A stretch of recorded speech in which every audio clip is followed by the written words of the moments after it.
ब्रह्मानंदं परमसुखदं केवलं ज्ञानमूर्तिं द्वन्द्वातीतं गगनसदृशं तत्तमस्यादिलक्ष्यम् एकं नित्यं विमलमचलं सर्वधि साक्षिभूतं भावातीतं त्रिगुणरहितं सद्गुरुं तं नमामि। सद्गुरुं तं नमामि। गुरु को मानुष जानते ते नर कहिए अंध, होय दुखी संसार में आगे यम के फंद। गुरु नारायण रूप हैं गुरु ज्ञान के घाट, गुरु के वचन प्रताप सो मन के मिटे उचाट, मन के मिटे उचाट। प्रेम श्री सुखदेव भगवान की जय, प्रमुदेव महाराज की जय। दो मित्र थे, वे छोटी अवस्था में एक साथ पढ़ाई कर रहे थे। पढ़ाई करने के उपरांत एक मित्र बहुत ही अमीर था और एक बहुत ही गरीब। जो बहुत अमीर मित्र था वह धर्म मार्ग पर न चल करके ऐसो आराम से जीवन जीने लगा। बेविचार दोष से दूषित, व्यसन इत्यादि से युक्त होकर के और अशास्त्रीय कार्य करते हुए उसका जीवन यापन होने लगा।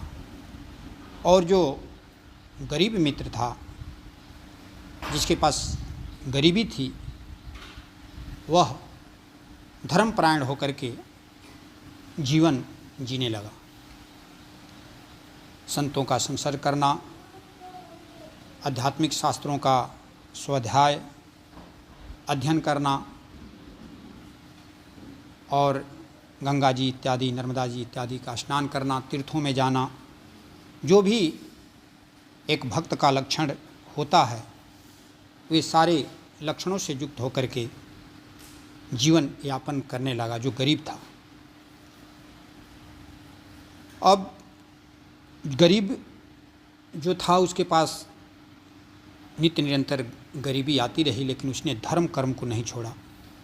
जो अमीर था उसके पास व्यभिचार दोष व्यसन इत्यादि दिन प्रतिदिन बढ़ते गए। एक दिन की बात है, जो गरीब मित्र था वो गंगा स्नान करके आ रहा था और स्नान करने के उपरांत अपने घर जा रहा था। तभी बीच में एक बहुत बड़ा कांटा, जैसे खजूर का कांटा, बबूल का कांटा होता है, वह उसके पैर में चुभ गया और वह रास्ते में गिर गया। पीड़ा होने लगी, चिल्लाने लगा। और उसी रास्ते से जो उसका अमीर मित्र था, जो धन धान्य से संपन्न था, उसी रास्ते से गुजर रहा था। उसने देखा अपने मित्र को कि यह गंगा जी स्नान करके आ रहा है, माला हाथ में लिया हुआ है और भगवान का नाम जप कर रहा है, और इधर कांटा चुभ गया। और वह उस मित्र को वहीं, यानी कि ठोकर लगा, और उसको ठोकर क्या माने, वो जा रहा था वहाँ पर उसको एक असरफी माने खजाना मिला दूसरे मित्र को, जो अमीर मित्र था। तो उसको असरफी मिला तो वो बहुत प्रसन्न हुआ और कहा गरीब मित्र के, अरे तुमको मैं कहता हूँ कि तुम ये सब ढोंग वोंग छोड़ो, यहाँ पर भगवान इत्यादि कोई नहीं है। अब ये सब छोड़ करके मेरे जैसा जीवन जियो। देखो मैं ऐश्वर्याम से जो जीवन जीता हूँ, ये जीवन भोग विलास के लिए मिला हुआ है। तुम इस प्रकार के शरीर पर यातना मत करो, इस प्रकार शरीर को तुम प्रताड़ित मत करो, यम नियम के साथ मत रखो, मेरे जैसा भोगमय जीवन जियो और सुखी संपन्न रहो। इस प्रकार अपने जो गरीब मित्र था उसको वह उपदेश देने लगा।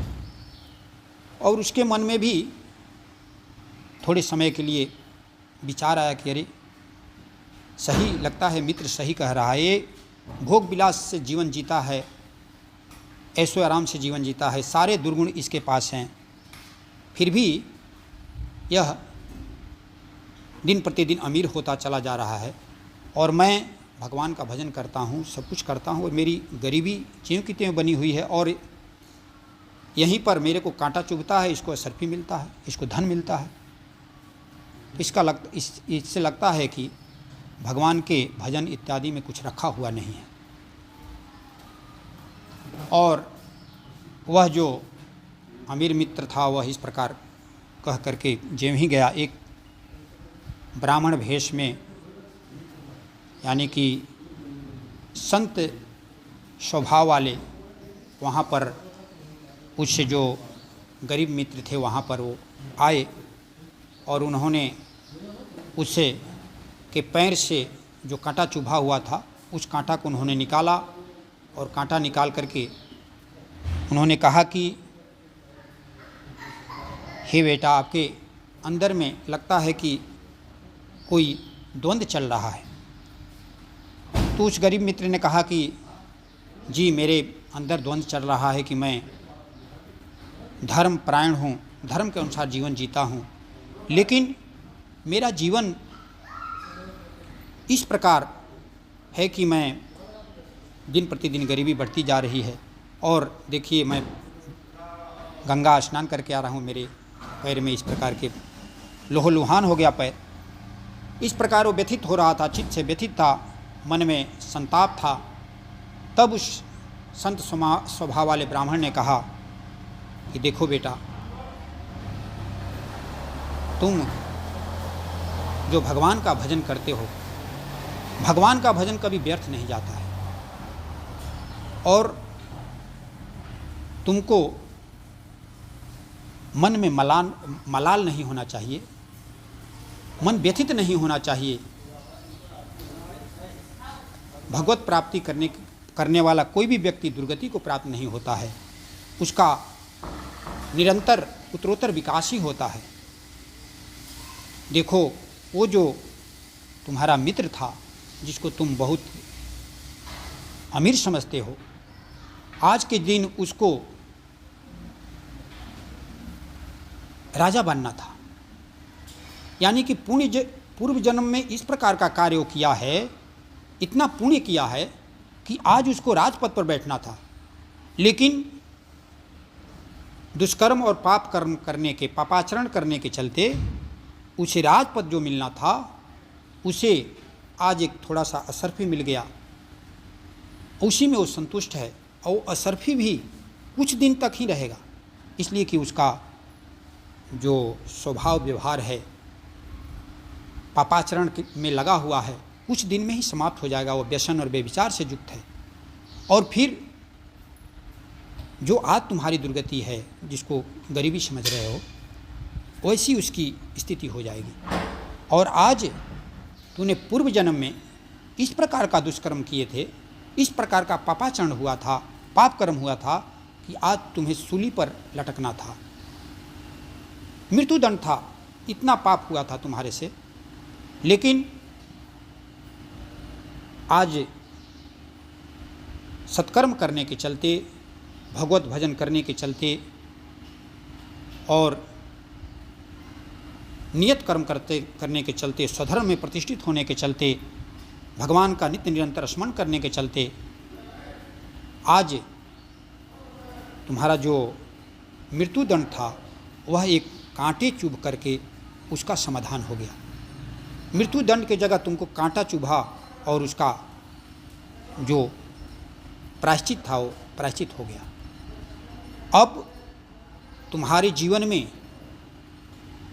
अब पुण्य उदय होगा। अब तुम जो है, अब तुम्हारी उन्नति अब प्रारंभ हो जाएगी, तुम उत्तरोत्तर विकास करोगे, और भगवान का भजन करते हुए, और जब तुम ऊंचाई पर पहुंचोगे, यानी कि तुम्हें परमात्मा धर्म अर्थ काम मोक्ष चारों पुरुषार्थ से युक्त करेंगे, तो तुम धर्म के साथ धन का जब अर्जन करोगे तो तुम्हारी जो कामनाएं होंगी वो शुद्ध सात्विक होंगी, और नियत कर्म करते हुए, शास्त्र कर्म करते हुए, सद्गुरु के सिद्धांत में प्रतिष्ठित होते हुए, संतों का संसर्ग करते हुए तुम उस परम धाम को प्राप्त करोगे। इसलिए तुम निरुत्साहित मत हो, उत्साहित हो, और तुम्हारा अब प्रायश्चित हो चुका है। तो इस प्रकार सत्संग का इतना प्रभाव होता है कि हम यदि संसर्ग नहीं रहता, यदि वो संत नहीं आते, संत भेष में जो वहाँ पर आए और उसको उपदेश दिए, तो संसर्ग दोष हो सकता था, और कुछ समय के लिए, पल भर के लिए मन में विचार आ गया था, लेकिन उस महापुरुष का संसर्ग मिला, और संसर्ग से सत्संग मिला, और सत्संग मिलने से जो रहस्यमय बातें थीं उसको उन्होंने सुनाया, और उससे जो गरीब मित्र था उसका जीवन धन्य हो गया और उसका भाग्य खुल गया। तो ऐसे ही संसर्ग बहुत ही आवश्यक है। संसर्ग न होने से पतन की संभावना रहती है। इसलिए कहा गया है कि आप अच्छे लोगों से संसर्ग करें, आप सद्गुरु का सानिध्य करें, सद्गुरु के सिद्धांत को सुने, और सिद्धांत सुन करके उसमें प्रतिष्ठित होने का प्रयत्न करें, तो आपका जीवन सार्थक होगा, आपका जो लक्ष्य है वो लक्ष्य की प्राप्ति होगी। तो इसी के साथ गुरु के चरणों में वाणी को विराम। सुखदेव भगवान की जय। की आरती गावे प्रभु।